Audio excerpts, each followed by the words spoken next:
everyone and welcome to English with KK English Room where English is fun.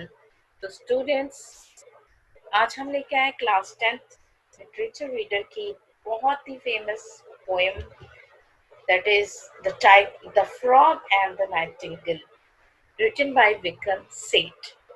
So this poem is smooth. हम इसमें क्या क्या देखेंगे आज के वीडियो में हम बात करेंगे about the poet explanation stanza wise देखेंगे हिंदी में एक्सप्लेनेशन के साथ साथ लिटरेरी डिवाइसेस देखेंगे या फिगर स्पीच क्या यूज किया गया और लास्ट एंड अप करेंगे हम थीम से। तो without wasting time let's move. हम बात करेंगे ऑथर मतलब पोएट की यहाँ, क्योंकि विक्रम सेठ एक नॉवेलिस्ट भी हैं और एक पोएट भी हैं।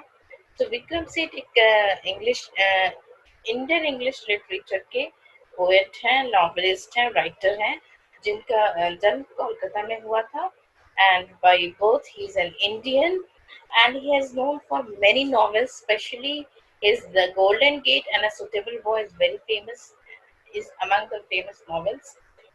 A Suitable Boy is the largest novel ever और it's the longest novel, काफी लंबी है।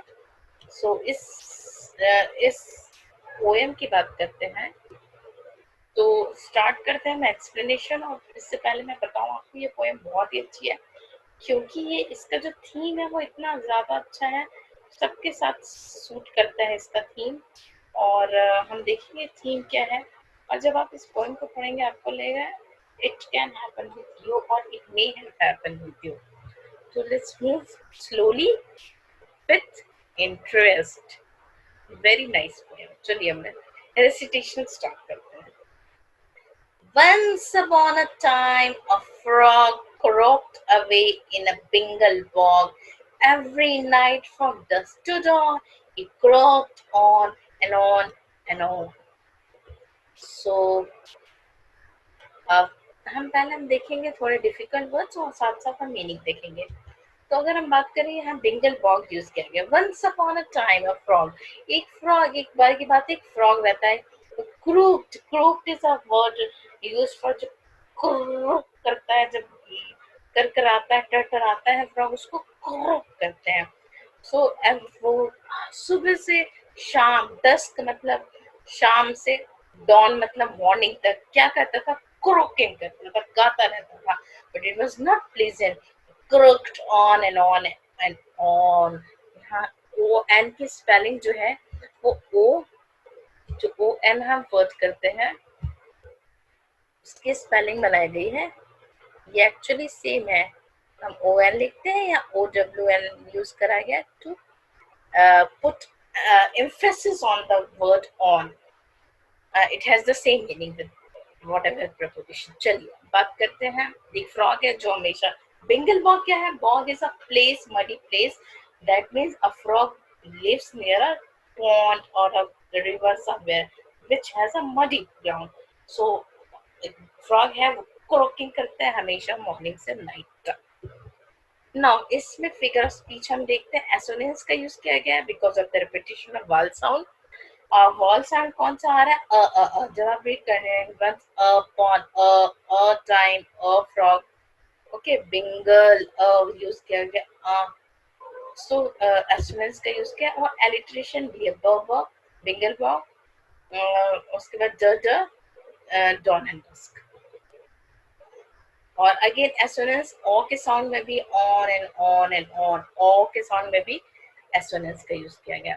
और लास्ट फिगर ऑफ स्पीच है एंटीथेसिस। एंटीथेसिस है जस्ट टू डॉन। जब एंटीथेसिस यूज होता है जब दो ऑपोजिट वर्ड्स यूज होते हैं, जैसे अप एंड डाउन, यहाँ पे मॉर्निंग और नाइट, यहाँ पे डस्क एंड डॉन यूज किया गया है और morning and antithesis. Other creatures loathed his voice. Other creatures loathed his voice, but alas, they had no choice, and the crass cacophony blared out from a summer tree at whose foot the frog each night mistrilled until morning night। और क्या था भाई? और जो उसके आसपास के जो tree, actually sumac tree is a type of a tree, और उसके आसपास जो क्रीचर्स होते थे वो उसकी वॉइस को लत करते थे। Loath is what? Loath is dislike करना, किसी को हेट करना, बिल्कुल डिसलाइक करते थे। But alas, oh no, alas is a sound for sorrow, लेकिन वो बेचारों के पास कोई चॉइस नहीं था। The crash cacophony, cacophony is unpleasant voice, और उसकी जो अनप्लीजेंट वॉइस थी वो हमेशा आती रहती, ब्लेड आउट मतलब हमेशा आती रहती थी वहां से। एट हुज फुट, और उस ट्री के नीचे जो फ्रॉग रहता था। Mistrel on till morning. Mistrel is what? Who sang every night from morning to night.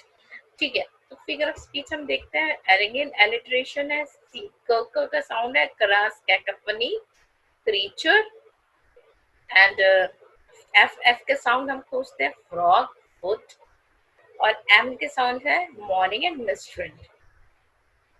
अब क्या होता है भाई? Neither stones nor prayers nor sticks, insults, complaints, or bricks. Still the frog's determination to display his heart's elation. अब क्या है? अब वहां के आसपास के क्रिएचर्स थे जो बहुत गुस्सा होते हैं। कई बार वो पत्थर मार के उसको भगाना चाहते हैं, चुप रहो, तुम्हारा ये जो क्रोकिंग साउंड है बहुत अनप्लीजेंट है। और कभी प्रे करते थे, प्लीज मत गाओ, हे भगवान इसको चुप कराओ।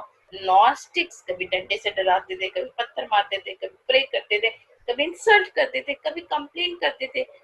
बट नथिंग स्टिल्ड, किसी ने रोका नहीं। स्टिल मतलब रोक देना, टू स्टिल समथिंग। स्टिल किसी ने रोका नहीं इस फ्रॉग के डिटर्मिनेशन को। और उसका डिटर्मिनेशन क्या था? Heart elation to display, frog को हमेशा दिखाना था। क्या डिस्प्ले करना था? Extreme happiness. उसकी हैप्पीनेस किस में थी? गाने में थी। But it was not pleasant sound. ठीक है, चलिए आगे बढ़ते हैं। But one night, a nightingale on the moonlight, cold and pale, perched upon a summer tree, casting forth a melody. Dumbstruck sat the gaping frog, and the whole admiring bog stared towards the smoke wrapped. अब क्या हुआ? एक रात क्या हुआ? एक Nightingale आई, एक कोयल आई, और we can say in Hindi I think कोयल ही है। एक नाइटिंगेल आती है, और वो उस रात की थोड़ा इमेजिनेशन किया गया, वो रात कैसी है? The moon light, it's a full moon, और बहुत ठंडी रात है। पेल है क्योंकि मून दिख रहा है, सब कुछ दिख रहा है वहां। पर्स जब वहां समक्ष वहां की ट्री पे बैठती है, और वहां गाना गाने लगती है।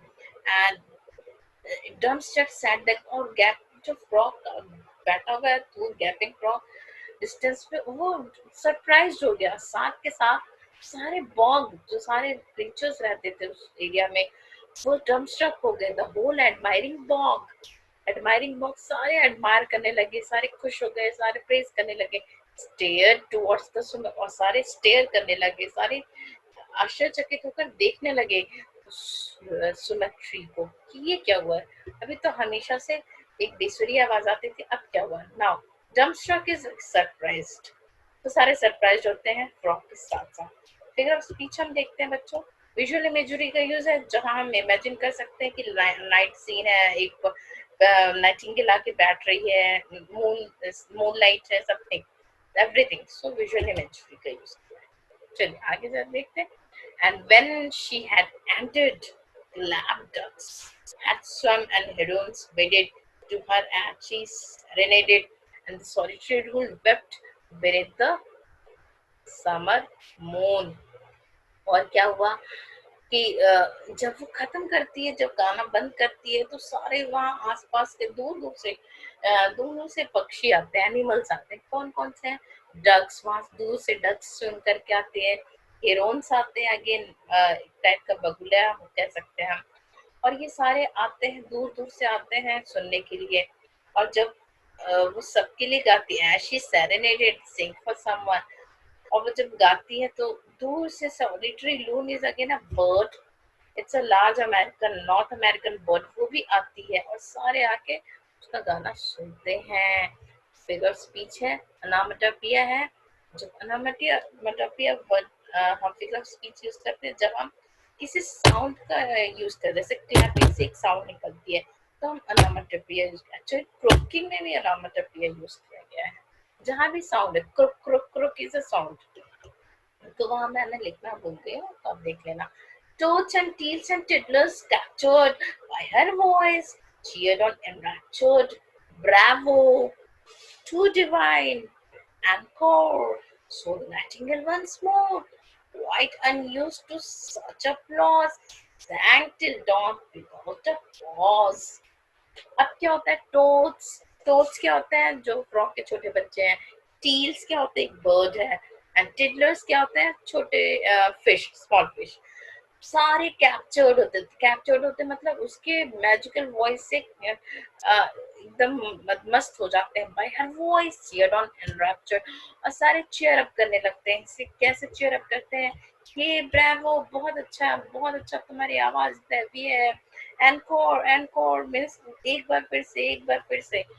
और नाइटिंगेल को बहुत ही आश्चर्य होता है, क्योंकि उसे ऐसा कभी, it was very, it was not easy for her, it was not known to her.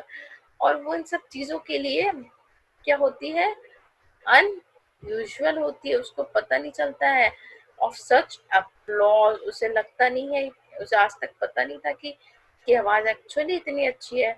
और वो ये सब देख के क्या करती है? वो डॉन से लेके without a pause sing sang till don.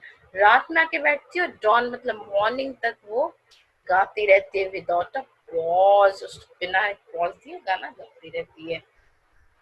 अब फिगर ऑफ स्पीच हम देखेंगे. इसमें क्या है? एलिट्रेशन है टी टी टी साउंड से.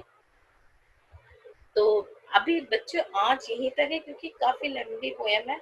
और एक्चुअली इसको अगर हम एक साथ करेंगे तो it will go above 30-40 minutes. मैं नहीं चाहती. तो अभी हम एक पार्ट, एक मान के चलिए आपकी एक पार्ट हो गया. नेक्स्ट पार्ट में हम फ्रॉग की एंट्री करवाएंगे. फ्रॉग और नाइटिंगेल का कॉन्वर्सेशन पे जो होता है इफेक्ट, वो हम देखेंगे. तो प्लीज आप सेकेंड पार्ट को बिल्कुल मत भूलना. So wait for second part. Till then, bye, and we will meet in the second video. Okay, bye.